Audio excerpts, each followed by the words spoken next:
le nouveau service militaire. Discussion au Palais Bourbon cet après-midi, 21 amendements au projet de loi du gouvernement, dont l'un écarte le service militaire féminin. Pour le reste, 1 an au lieu de 16 mois, plus de sursis, sauf pour les étudiants en médecine, pour tous les conscrits, service au choix entre 18 et 21 ans, droit de vote pour ceux qui auront fait leur service militaire avant 21 ans. Alors, sur le nouveau service militaire, selon l'ordre des tours de parole, la parole est aujourd'hui à M. Georges Gore. C'est lui qui peut commencer s'il souhaite intervenir sur ce sujet. Il vous reste 5 minutes 40. Le gouvernement a pris l'option d'une défense nucléaire et ceci l'amène à réduire massivement la durée du service militaire.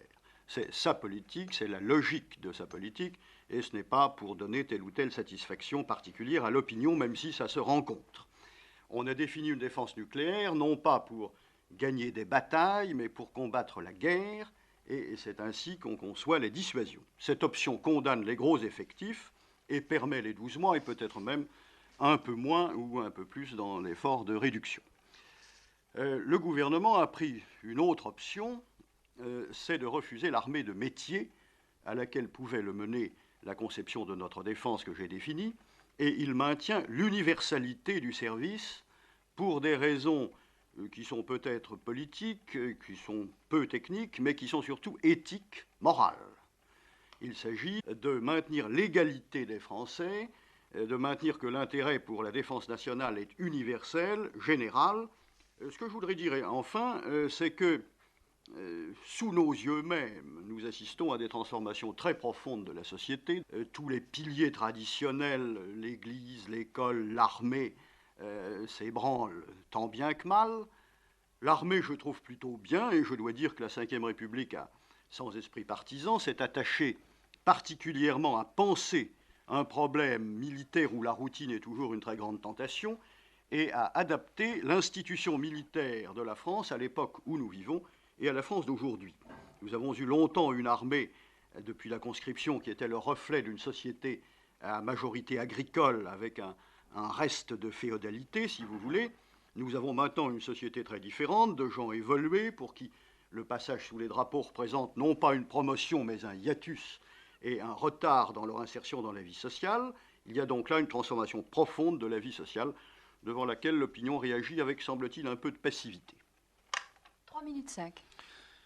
Ensuite, sur ce sujet du service militaire, M. Jacques Duclos peut intervenir. Il est à Nîmes. Il vous reste 7 minutes 5 de votre temps d'antenne, M. Duclos. Eh bien, je veux tout d'abord dire qu'il y a dans le projet du gouvernement un fait positif.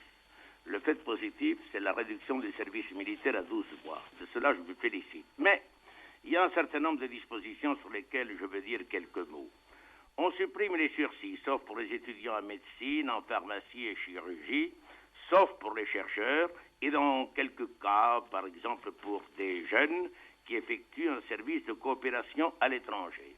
Et comme on l'a déjà dit, l'âge d'appel est situé entre 18 et 21 ans. Puis, il y a une chose nouvelle, c'est le service national des jeunes filles. On veut tenter l'expérience du volontariat, les modalités étant à fixer par décret. Et on peut se demander s'il ne s'agit pas là de fournir en quelque sorte des travailleuses au rabais avec ce service des jeunes filles. Le gouvernement, que veut-il avec son projet de loi dans une certaine mesure? Il veut diminuer le nombre des chômeurs. Incapable qu'il est de leur assurer du travail, il veut que les jeunes puissent être enrôlés à 18 ans. Mais ce n'est pas une solution, car lorsque ces jeunes auront fait leur service militaire, ils seront là, sans qualification professionnelle et sans emploi. Puis enfin, on peut dire que du point de vue du rôle et de la conception de l'armée, cette loi s'oriente vers une armée de métier, car de plus en plus, les sous-officiers seront des soldats de métier. Quant aux officiers, il n'y aura pas d'appelés. Donc, il s'agit là de mesures qui ont des arrière-pensées politiques. Puis enfin, le droit de vote accordé à tous ceux, quel que soit leur âge, qui ont effectué leur nouveau service militaire, établit une nouvelle discrimination.